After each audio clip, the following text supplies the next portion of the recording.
Hey there, Crunchy Crew!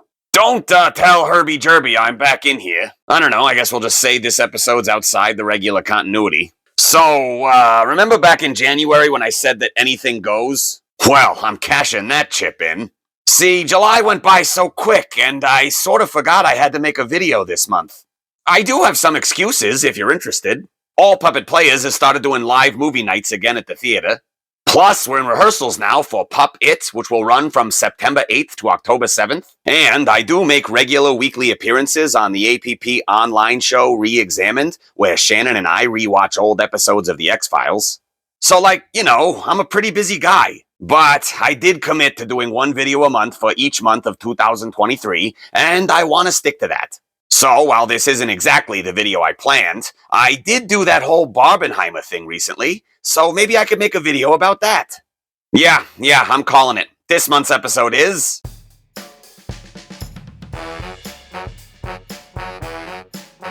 Well, it looks like movie theaters are back. And it wasn't some play-it-safe nostalgia trip like digitally de-aged Indiana Jones or an assembly line comic book movie that put butts back in the seats. Instead, it was a totally different nostalgia trip about a line of children's toys and the period in history when America actually got shit done.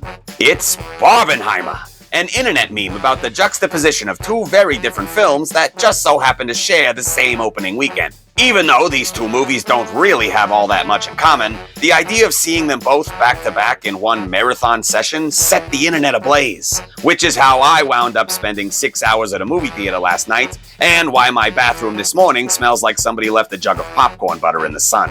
We started with Oppenheimer, which I guess technically makes this a review of Oppenby.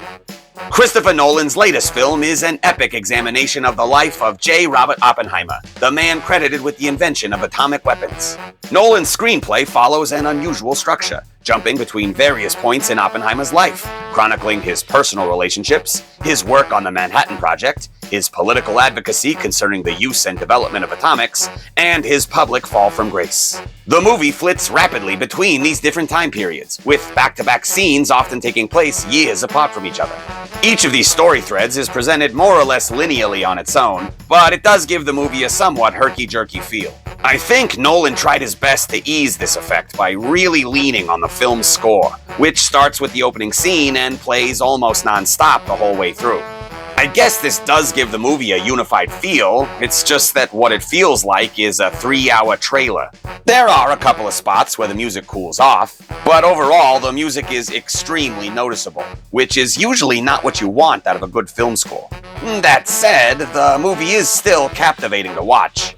The performances are great, and the story, as tangled up as it is, really manages to draw you in. The big brains and even bigger egos of all these famous scientists bounce off each other in satisfying ways.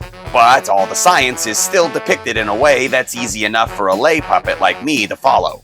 Cillian Murphy does a great job portraying Oppenheimer as one of those brilliant jerks who wishes he could be Dr. House. Matt Damon appears as the gruff but lovable general who puts Oppenheimer on the Manhattan Project. And Robert Downey Jr. makes a meal out of his supporting role as Louis Strauss, former member of the Atomic Energy Commission. Florence Pugh and Emily Blunt also stand out, even if all they're really there to do is to excuse Oppie's mistreatment of them because he's just so ding-dang-dong brilliant. And there's some good cameos by Kenneth Branagh, Rami Malek, and Casey Affleck.